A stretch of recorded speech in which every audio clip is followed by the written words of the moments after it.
ნახეთ ძალიან საინტერესო სპორტული დაიჯესტი. ახლა კი ჩვენი გადაცემის ბოლო თემა და ძალიან საინტერესო 19 წლამდე ნაკრები, ჩემი სტუმრები არიან 19 წლამდე ნაკრების ფეხბურთში, რა თქმა უნდა, 19 წლამდე ნაკრების მთავარი მწვრთნელი ვასილ მაისურაძე და გუნდის კაპიტანი გურამ გოშტელიანი. დიდი მადლობა სტუდიაში მოსვლისთვის.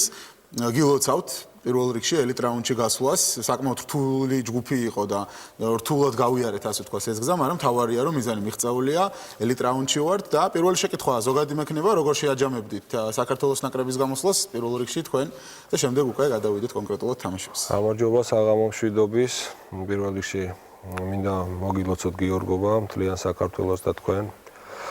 რაც შეეხება ჩვენ ელიტ რაუნდში გამოსვლას, რა შეიძლება ითქვას, ბოლო წლებში ქართველი გულშემატკივარი მიეჩვია ასაკობრივი ნაკრებებისგან საკმაოდ იოლად დაძლევას ამ ელიტ რაუნდის ბარიერის.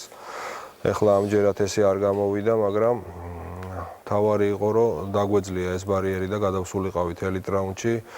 ჩემის აზრით არ იყო იოლი ჯგუფი და განსაკუთრებით უნდა აღვნიშნო პირველი თამაში, რომელმაც გარკვეული სერიოზული დარტყმა მოგვაყენა, მაგრამ უნდა სასიკეთოდ ითქვას, რომ შევძელით რეაბილიტაციის გაკეთება ამ თამაშის მერე და შემდგომი ორი თამაში შემდგომ ორ თამაშს წარმატებით გავართვით თავი. მე ვფიქრობ, რთულად მოვიდა, მაგრამ კარგია, რომ დავძლიეთ ეს ბარიერი. ხო, პირველ თამაშით დავიწყოთ უელსის წინააღმდეგ.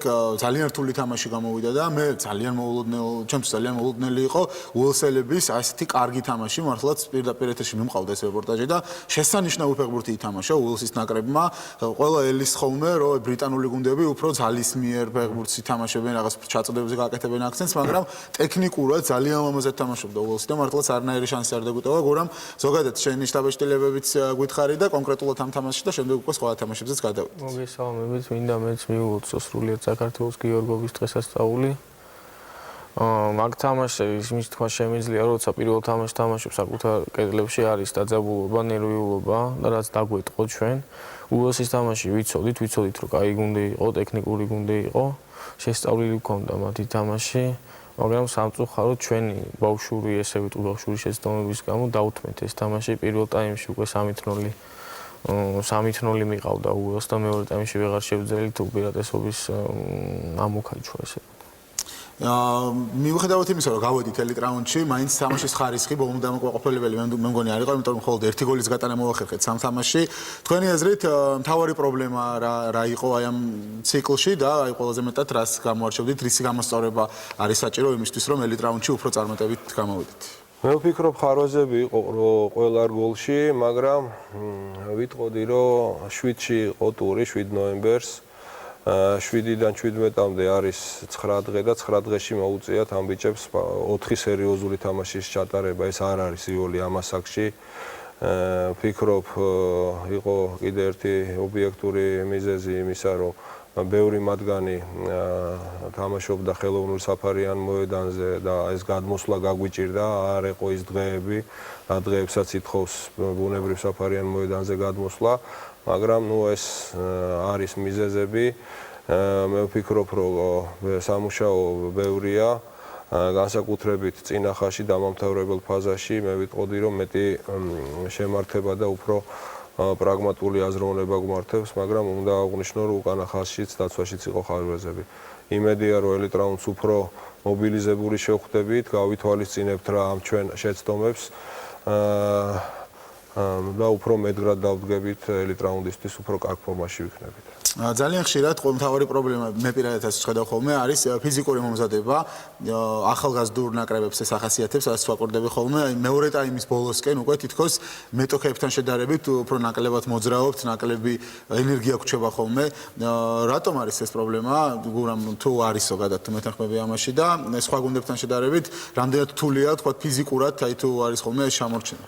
სულ არის და გვაქვს ასაკობრივ ნაკრებებს ეს პრობლემა.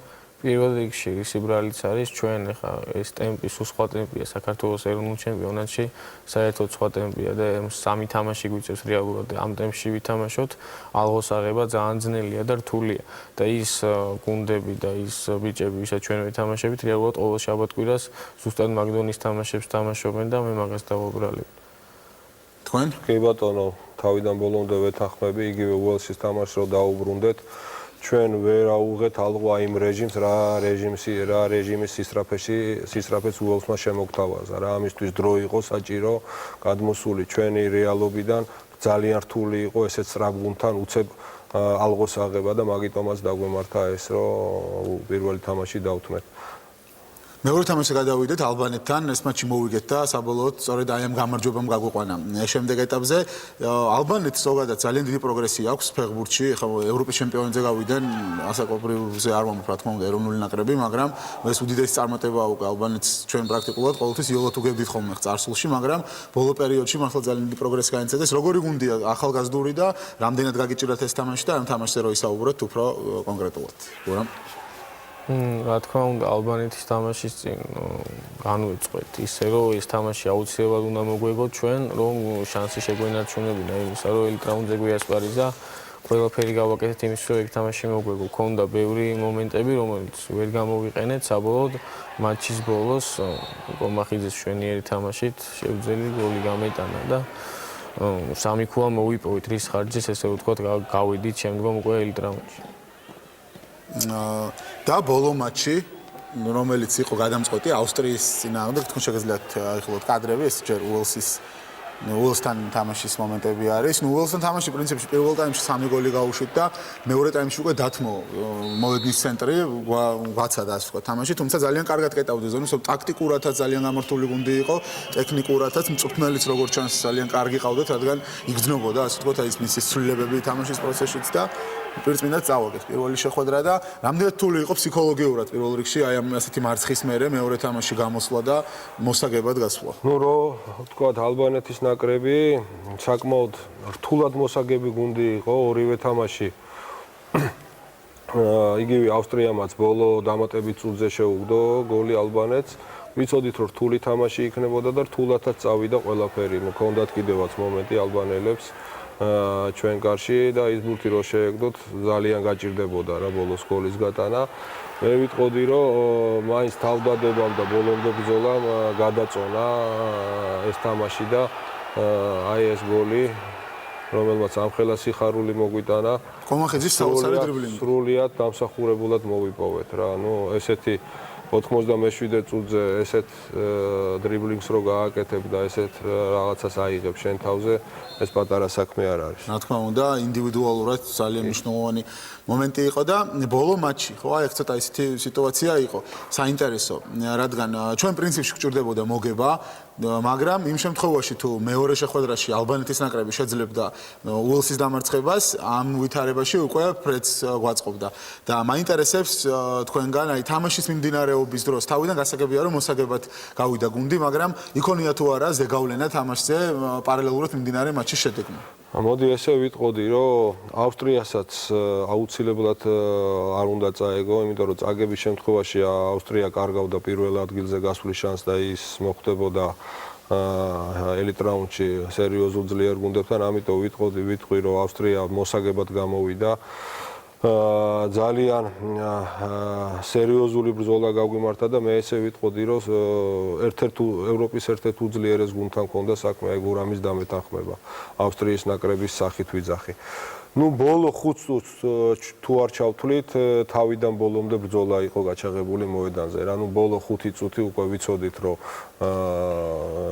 იქით ანგარიში გვერდზე მოედნის ანგარიში ალბანეთი უელსის გულისხმობ და ბოლო 5 წუთი გარკვეულწილად უკვე აღარ წავედით გართულებაზე და აი ესე დამთავრდა ეს თამაში. მეგონა, რამდენი რთული თამაში იყო ავსტრიასთან. პრაქტიკულად მომენტად ვიყავით მაგ შეხვედრაში 100% მომენტი არ ქონია. ძალიან ორგანიზებული გუნდი იყო და ნუ რა სიტყვი? კი, ძალიან ორგანიზებული გუნდი იყო, მთელი თამაში აღნიშნა. რომელმაც რომ ბრძოლა იყო, მთელი თამაში ვბრძოლობდით იმისთვის, რომ 3 ქულა აგვიღო თავიდან, მაგრამ შემდეგ უკვე რო გავიგეთ უკვე რო იქით და 3-1 თიმი ყავდა ალბანეთს ანგარიში, აღარ გავრისკეთ ესე უკან მოუხედავად წინ წასვლა და შედეგზე ვიფიქრეთ უფრო მომენტები არ ქონია, იმიტომ რომ დამამთავრებელ ფაზაში ცოტა გვაკლდა რა მივდიოდით საჯარი იმამდე, მაგრამ მე უკვე სასურველ შედეგს ვეღარ ვაღწევდით.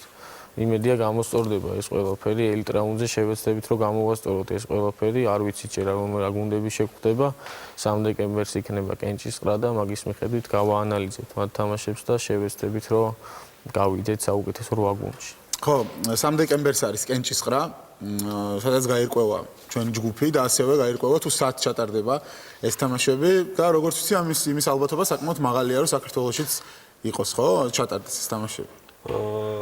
ესე ვიცი რომ თუ ორი გრანდი ხდება ესეთ ელიტ რაუნდის ერთ ჯგუფში ერთმანეთთან არ მიდიან საპაექროდ და ირჩევენ ნეიტრალურ ქვეყანას რა და ამ შემთხვევაში გვაქვს შანსი რომ ჩვენსკენ წამოვიღოთ ეს ელიტ რაუნდიც.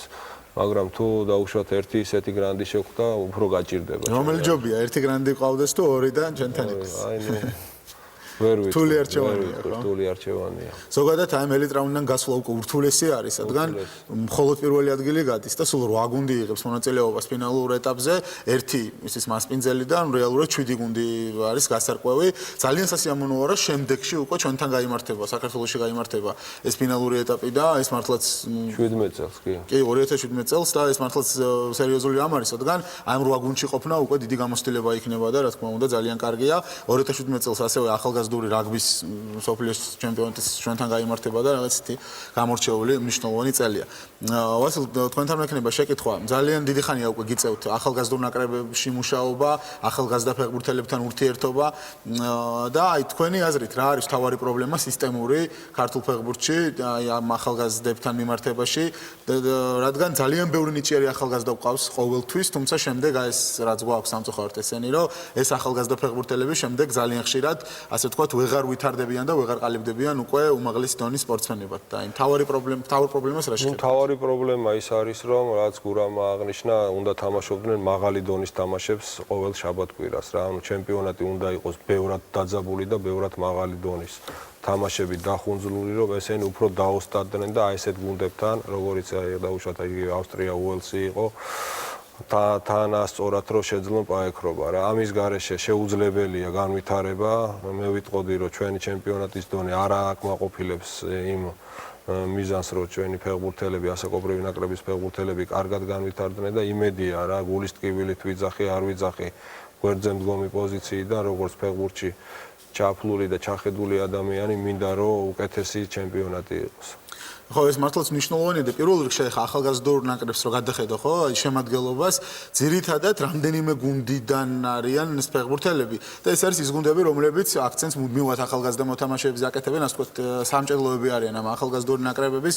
შესაბამისად, ძალიან მნიშვნელოვანია, რომ კლუბებმა, ასე ვთქვათ, აქცენტი აიღონ ახალგაზრდა სპორტსმენებზე, იყოს აკადემიები, იყოს დატვირთული ამ ხრივ, რადგან ხა თუ 3 გუნდი ავსებს, ვთქვათ, ახალგაზრდულ ნაკრებს, რა თქმა უნდა 10 გუნდი როდესაც იქნება მომწოდებელი ამ ახალგაზრდა ფეხბურთელების შემდეგ ზოგადად დონეც უფრო გაიზრდება და ალბათ რაღაც ერთიანი სტრატეგიაც უნდა არსებობდეს, რომ ყველა გუნდს უნდა კონდეს იმის ვალდებულება, რომ თქვათ დაუთმოს სერიოზული ენერგია და სერიოზული რესურსი აი აკადემიების განვითარებას და აი რაღაც აი ეს მიმართულებით ახალგაზრდული ფეხბურთის განვითარებაში კლუბში უნდა იყოს პარამეტრები, რომ აი 25-30% შემოსული თანხებიდან უნდა დაიხარჯოს ამ ახალგაზრდულ ფეხბურთზე.